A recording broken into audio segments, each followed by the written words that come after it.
Je rebondis sur le Seigneur des Anneaux, mais alors j'ai pas les noms en tête parce que je suis très mauvais dans le cinéma, mais pourquoi il lâche pas l'anneau au bout d'un moment quand il est au-dessus du volcan et que du coup au-dessus du feu là, et que d'ailleurs c'est cette espèce de mi-chien, mi-martien là Ah, qui le Gollum. pousse là.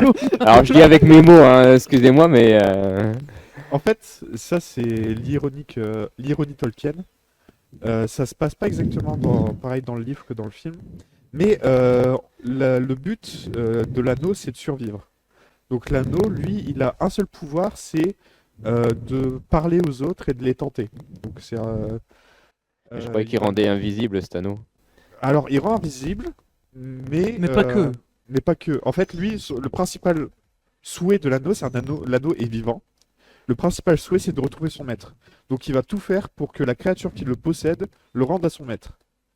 Et il y a que deux créatures qui ont réussi à peu près à pas à survivre aux effets, mais à contourner l'effet, c'est des hobbits, c'est Gollum et Frodon et tout ça, et Bilbo. Bilbo.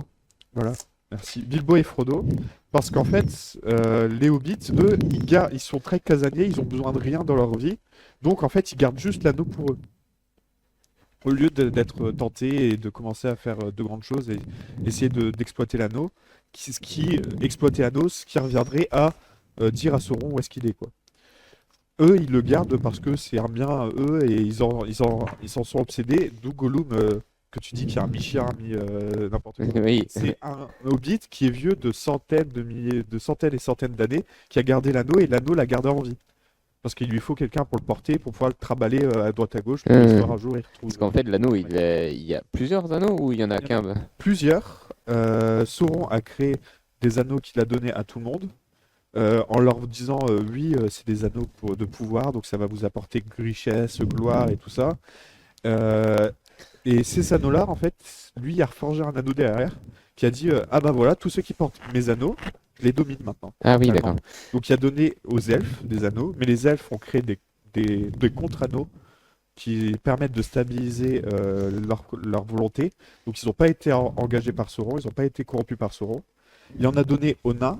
Les nains ont été tellement corrompus par leur avidité que l'anneau les a poussés à encore plus assouvir leur avidité jusqu'à découvrir des balrogs ou alors avoir une richesse suffisamment grande pour que des dragons viennent les détruire. Et il en a donné aux hommes, et eux, les hommes, ils ont été corrompus par Sauron. Ils ont fait vas-y, mon ref, je te laisse la main libre sur ma vie. Ils sont devenus des sortes d'esprits vengeurs encapuchonnés et qui n'ont plus de corps physique. Donc, ça, c'est les. C'est ça, alors en fait, l'anneau, c'est quoi? Les sept péchés capitaux, quoi, L'anneau, c'est la Hmm. tentation. Non, il n'y a pas tous les... C'est la tentation, il n'y a C'est la pas tous les tentation. péchés Non. capitaux. Et du coup, en fait, pour la fin, euh, Frodon a échoué à sa quête. Il a laissé la tentation de l'anneau gagner. Il n'a pas voulu le jeter dans les flammes. Sauf que Gollum, lui aussi, voulait l'anneau, donc il a essayé de le récupérer. Et l'ironie Tolkien qui a dans dans le livre et pas forcément dans le film, parce que dans le film, Frodon pousse Gollum dans la lave et l'anneau est détruit.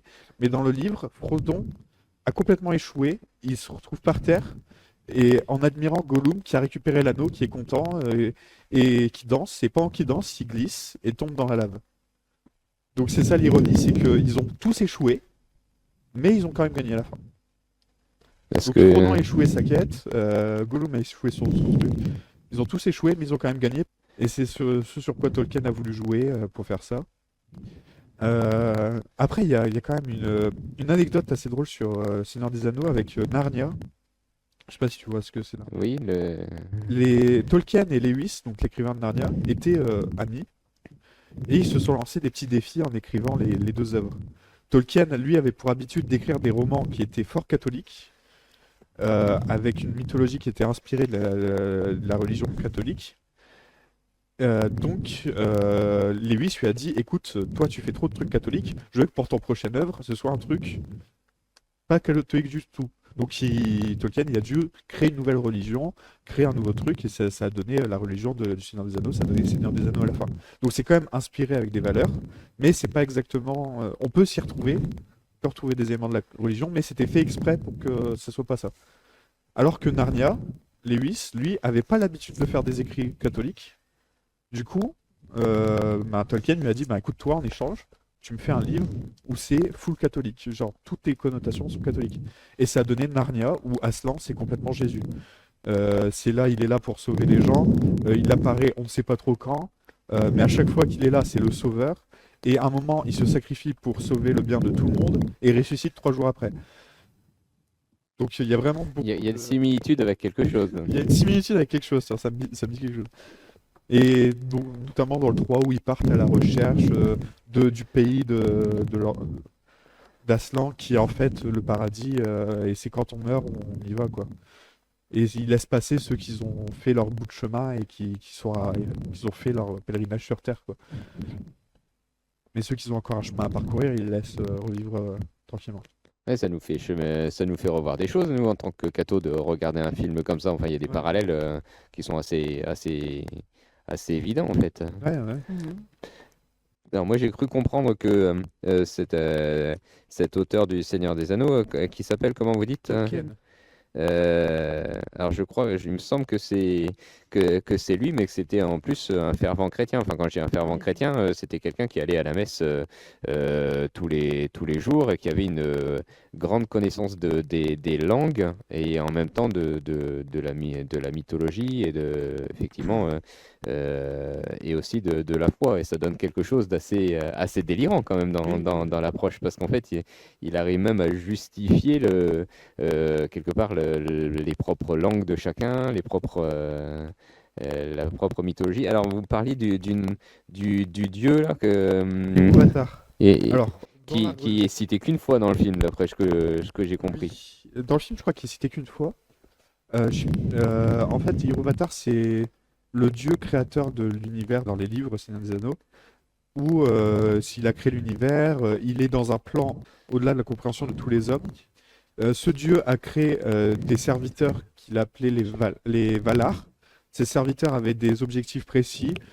Ces Valar avaient eux-mêmes des serviteurs qui s'appelaient les Maillards.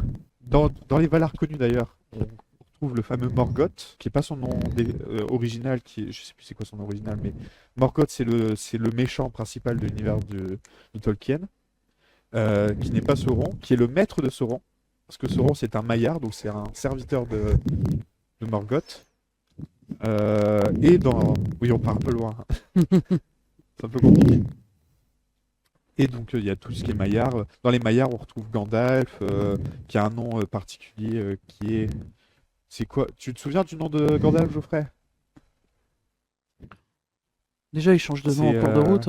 Gandalf le blanc, Gandalf le gris. Oui, mais c'est pas son vrai nom, c'est Mithrandil. Sinon, le chat nous le dira. On dirait le Oui, nom d'un chat, médicament. vous l'avez pas? On demandait au chat, Donc, effectivement.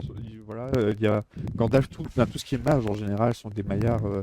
Gandalf, Saruman, Radagast, voilà, tout ça sont des Maillards. Et après, les Maillards, il y a les races inférieures qui sont juste des petits esclaves à l'échelle des Valar. On a les nains, on a les hommes, on a les elfes. Enfin, pas des esclaves, mais la main-d'œuvre, quoi. D'accord. Les nains, ils servaient à Hmm. exploiter les montagnes. On avait les elfes pour prendre soin de la forêt, des choses comme ça. Hmm. Non, les elfes, ils défendaient une terre sacrée, plutôt éloignée, plus éloignée de la terre du milieu. Qui est une terre où on ne vieillit pas, où on n'a pas besoin de manger. Un paradis, quoi. C'est ça. Le Ah, paradis. c'est rigolo, c'est parce que là, en fait, on est sur des films qui sont pas purement chrétiens. Il y a une mythologie, il y a une histoire, et on peut y regrouper des choses. Après, on a des films aussi dans le cinéma qui sont des films plus chrétiens au sens, on va dire, plus clair de l'histoire. Alors, juste avant de peut-être d'échanger sur les films chrétiens, quelques petites anecdotes, c'est qu'en fait, avec l'arrivée du cinéma, notamment, il est arrivé au bout d'un moment que, au niveau de l'Église, il y ait des décisions qui soient du type qu'on ne recommandait pas du tout d'aller au cinéma. C'était quelque chose qui était limite interdit dans les premières images, en fait. Hein. C'est assez dingue d'imaginer ça maintenant, mais en fait, la nouveauté peut aussi parfois faire peur. Et du coup, ce n'est pas forcément des choses qui étaient recommandées, voire même quasiment interdite. Une deuxième anecdote aussi, c'est en ayant un peu creusé l'émission, c'est que je ne sais pas si vous aviez cette idée-là en tête, le premier direct en France qui soit hors plateau. C'est une émission chrétienne, je vous la donne en mille. C'est un peu ce qui est actuellement sur nos chaînes le dimanche, si je vous dis ça. C'est une messe, exactement. C'est une messe assez particulière. C'était une messe à Notre-Dame de Paris, si je dis pas de bêtises. Et c'était une messe qui était la messe de Noël. Donc, c'est-à-dire que c'était une messe qui était filmée en direct, accrochez-vous bien, à 22h30, début de messe, Mhm. en direct. Et que ce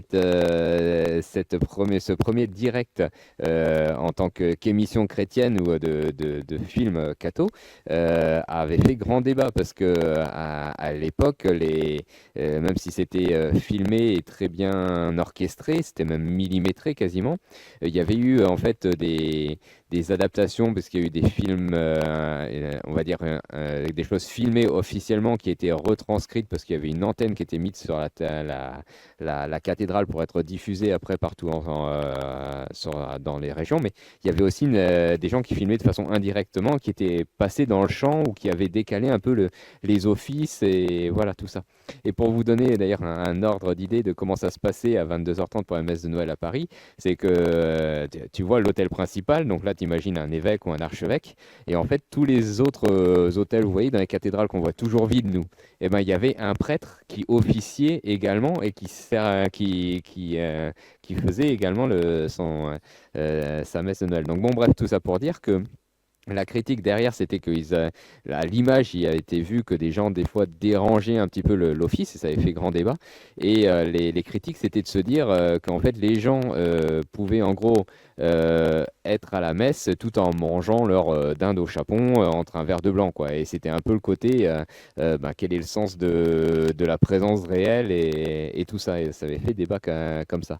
Bon, bref, ce qui est rigolo, c'est qu'après, par la suite, maintenant, on est aussi très content d'avoir, et pour plein de personnes qui ne sont pas forcément capables d'aller à la messe, de voir la messe le dimanche à la télé, par exemple.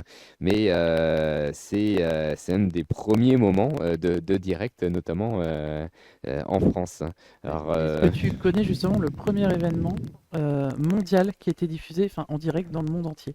pour le coup, je me suis intéressé qu'à la France. C'est le couronnement de la reine d'Angleterre. Ah oui, Donc, c'est vrai, j'ai c'était vu. T'as également raison. une cérémonie chrétienne. Une cérémonie chrétienne, Ouais. ouais.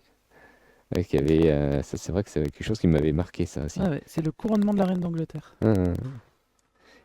Alors, en film chrétien, vous, là-dessus, est-ce que vous avez vu, par exemple, des films catho, par exemple The Chosen ou autre, il y a des choses que vous avez vues en film clairement engagé? Oui, pas mal, mais alors là, comme ça, à froid, Ah, tu me tueras point, moi, ça me fait. j'en ai vu pas mal. Mais Alors moi, le Chosen, par exemple, j'ai pas réussi à le voir jusqu'au bout. Alors moi, je suis un spécialiste de commencer les films et pas m'arrêter. Mais par contre, j'aimais bien le regard de... bon, en fait, c'est l'élu, hein, clairement. Mais par contre, ce que j'aimais bien, c'est le côté que Jésus est vu comme par le regard de ceux qui l'ont suivi. Donc en fait, on a le parcours de Marie-Madeleine, je crois que si je dis pas de bêtises, qui est d'ailleurs possédé au début, c'est assez violent. Il y a, je crois que c'est Pierre ou Luc qui sont surendettés. Enfin, cette histoire-là est assez intéressante parce que c'est quelque part un regard de gens qui se font accompagner. Et d'ailleurs, ça avait été un peu critiqué en disant que il y a des choses qui sont pas complètement réelles et bibliques, mais c'est aussi un peu la magie du cinéma.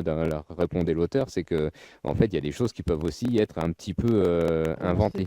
Et une critique qui lui avait été faite, c'était qu'en gros, Marie avançait dans le groupe des apôtres et qu'à l'époque, une dame ne se serait pas retrouvée comme ça par rapport à un groupe d'hommes. Et il avait cité l'évangile avec la citation en disant Luc, machin, je dis une bêtise, Marie se tenait au milieu des apôtres et suivait Jésus, par exemple. Mais pour rebondir à ce que tu disais, effectivement, en film, si, je pense qu'il y a quand même un qui marque par-dessus les autres, c'est La Passion du Christ Oui, de Mel Gibson. J'ai pas voulu aller le voir au cinéma parce que j'avais très peur de pas le supporter, parce qu'en fait j'ai trouvé personne pour m'accompagner. Et je l'ai vu après à la télé, bon ça a été. mais c'est quand même très dur et très. On se prend la réalité de ce qu'a vécu le Christ en pleine face, quoi. Enfin, quand même, ce qu'il a subi. Tu te dis, il est mort pour nous et voilà ce qu'il a subi. Oui.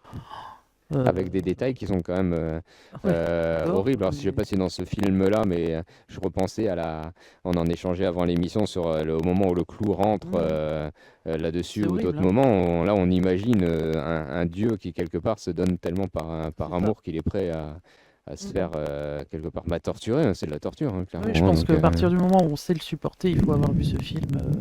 Enfin, c'est très marquant quand même. C'est là qu'on se prend vraiment la réalité de la chose en pleine face. oui. Et ça me fait penser aussi sur ça que le, j'avais lu que justement sur la Passion du Christ, il y avait eu enfin, beaucoup d'acteurs où sur le plateau ça communiait tous les jours ou très souvent et qu'il y avait eu des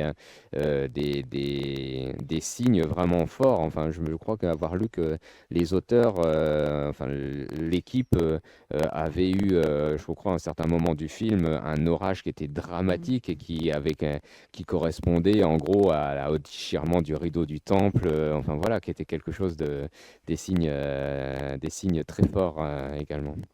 Il y a un autre film, vous en avez peut-être un autre. Le film que je cherchais la dernière fois, c'est la prière, si je dis pas de bêtises.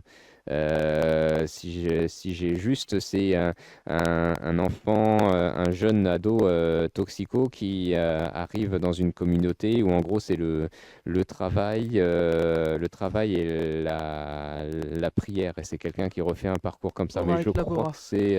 ouais, c'est ça. Mais je crois que c'est un peu dans cette approche-là. Mm. Alors du coup, va tout le côté de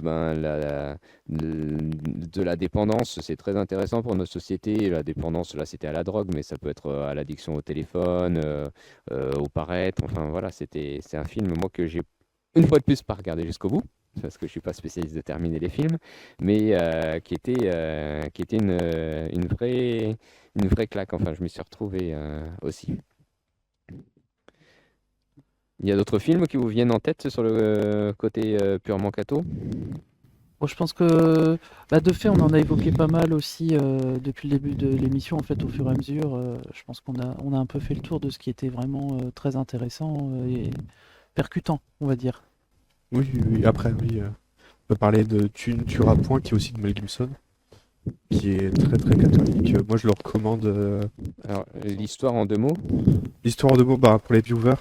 Alors, l'histoire, c'est juste un personnage, Dixon, qui est interprété par très connu.